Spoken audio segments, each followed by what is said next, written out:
अपनी नैया बचाने के लिए हमें किसानों की सूची ही नहीं दे रहे हैं। लोगों के साथ विश्वासघात करने में, उन्हें धोखा देने में कांग्रेस को दशकों का अनुभव है। पीएचडी कर ली है उन्होंने।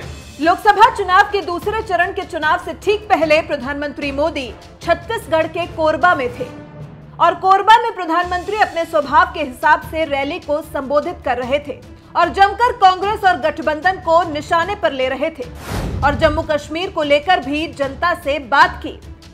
सबसे पहले प्रधानमंत्री मोदी ने जिसकी खबर से अपने भाषण की शुरुआत की वो थी कांग्रेस।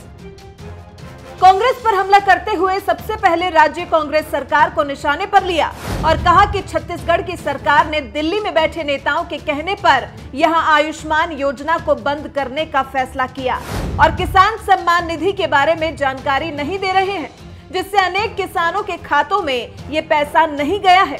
प्रधानमंत्री ने आगे कहा कि लोगों के साथ विश्वासघात करने में और उन्हें धोखा देने में कांग्रेस को पुराना अनुभव है। मैं तो कहता हूं कांग्रेस ने पीएचडी कर ली है और इसमें केवल बड़े ही नहीं, उनके छोटे नेताओं ने भी ये पीएचडी कर ली है। ये अपनी नैया बचाने के लिए हमें किसानों की सूची ही नहीं दे रहे हैं। मुझे बताइए, ये किसानों के साथ विश्वासघात है कि नहीं है? ये छत्तीसगढ़ के साथ विश्वासघात है कि नहीं है? ये आपके साथ विश्वासघात है कि नहीं है? भाइयों बहनों, लोगों के साथ विश्वासघात करने में, उन्हें धोखा देने में कांग्रेस को दशकों का अनुभव है। पीएचडी कर ली है उन्होंने। और एक नहीं, हर छोटे बड़े ने पीएचडी कर ली है। कांग्रेस की न नीयत साफ रही है और न ही नीतियां। न कांग्रेस की नीयत साफ रही है और न ही नीतियां। मोदी ने आगे कहा कि यदि दिल्ली में इनकी सरकार बनी तो याद रखना, तब ये मालामाल हो जाएंगे, क्योंकि कोयला खदानों का बंदरबाट ये ही करेंगे, क्योंकि साल 2014 से पहले इन्होंने यही किया था। उस समय के घोटाले सबको याद होंगे। प्रधानमंत्री ने कहा कि विधानसभा चुनाव के दौरान कांग्रेस के नेताओं ने नक्सलियों को क्रांतिकारी कहा था। एक दौर चल पड़ा था कांग्रेस के भीतर नक्सलियों को क्रांतिकारी बताने का। आपने देखा होगा कि कुछ दिनों पहले बीजेपी विधायक मांडवी जी की नक्सलियों ने निर्मम हत्या कर दी थी। ये कांग्रेस ऐसे ही लोगों का समर्थन करती है। कांग्रेस ने अपने ढकोसला पत्र में राष्ट्रद्रोह का कानून खत्म करने का वादा किया है। इससे यहाँ के जंगल में रहने वाले भोले भाले आदिवासियों को जो भड़काते हैं, उन्हें खुली छूट मिल जाएगी। कांग्रेस का हाथ विकास के साथ है या विनाश के साथ है, ये बताने की जरूरत नहीं।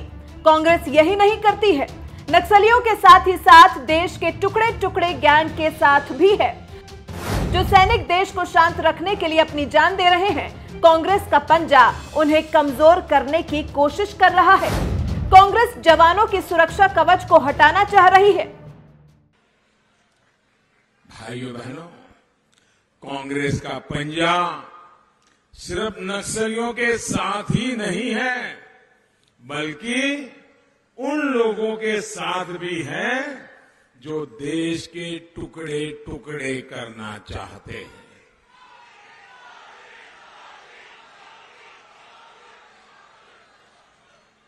छत्तीसगढ़ के, भारत के लाखों वीर जवान जम्मू कश्मीर को आतंकी गहरी साजिशों से बचाने में जुटे हैं। वहां के नागरिकों की रक्षा में अपना प्राण दे रहे हैं। लेकिन कांग्रेस का पंजा उनको भी कमजोर करना चाहता है।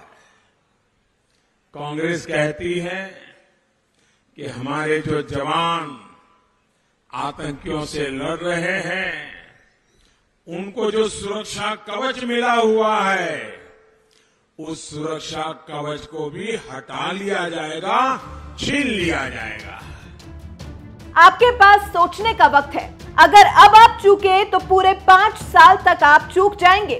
इसलिए मैं कहता हूं कि सावधान रहें और किसी के बहकावे में ना आए और अपना वोट देते समय कांग्रेस की करतूतों को याद रखें।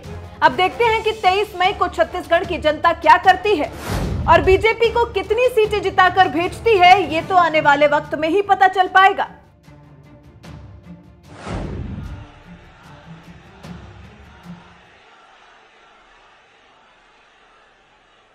मंच पर विराजमान भारतीय जनता पार्टी के सभी वरिष्ठ नेतागण, इस चुनाव में भारतीय जनता पार्टी के सभी उम्मीदवार और हम सबको आशीर्वाद देने के लिए विशाल संख्या में पधारे हुए मेरे प्यारे भाई और बहनों,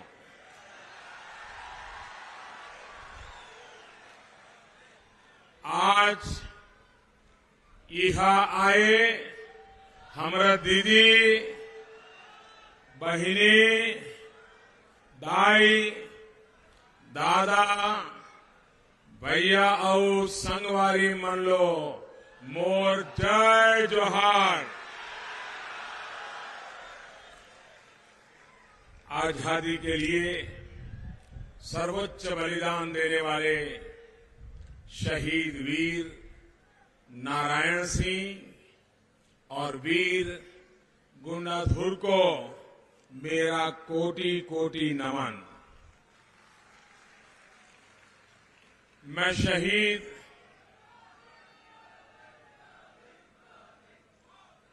शहीद भीमा मंडावी और हमारे 4 जवानों को भी आदरपूर्वक श्रद्धा सुमन अर्पित करता हूं। लोकतंत्र की रक्षा के लिए जो बलिदान आपने दिया है, उसको ये देश हमेशा हमेशा याद रखेगा। साथियों, ये दुर्भाग्यपूर्ण है कि हमला उस क्षेत्र में हुआ जहां नक्सलियों के प्रभाव को बहुत कम किया जा चुका था। सवाल ये कि आखिर ऐसा क्यों हुआ?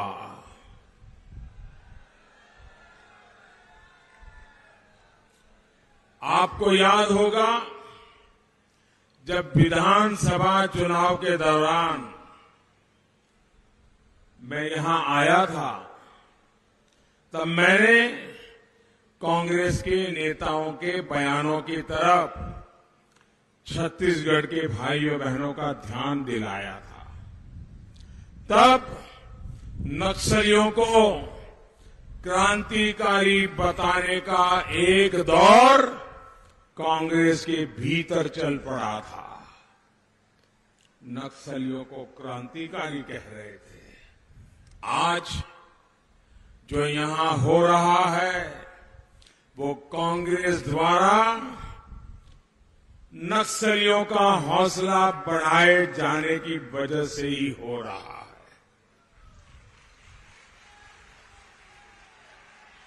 भाइयों बहनों, आखिर ये कैसी राजनीति है? एक तरफ हमारे जवान पूरे देश की रक्षा और सुरक्षा में जुटे हैं। आदिवासी इलाकों में, पिछड़े इलाकों में नई सड़कें बने, रेल लाइनें बिछे, गांव-गांव बिजली पानी पहुंचे, गांव-गांव में मोबाइल का नेटवर्क पहुंचे, उद्योग धंधे लगे। इसके लिए हम सभी दिन रात लगे हैं। वहीं दूसरी तरफ फिर से प्रदेश को हिंसा के भयानक दौर में धकेलने की साजिश चल रही है। नक्सलियों, माओवादियों के इन समर्थकों से आपको सावधान रहने की जरूरत है। साथियों, नक्सलियों का ये मनोबल कांग्रेस के ढकोसला पत्र से भी बढ़ रहा है। कांग्रेस जिसे मैनिफेस्टो कहती है, वो उनका ढकोसला पत्र है और उस ढकोसला पत्र में इसकी बू आ रही है। इस चुनाव में कांग्रेस ने ऐलान किया है कि अगर दिल्ली में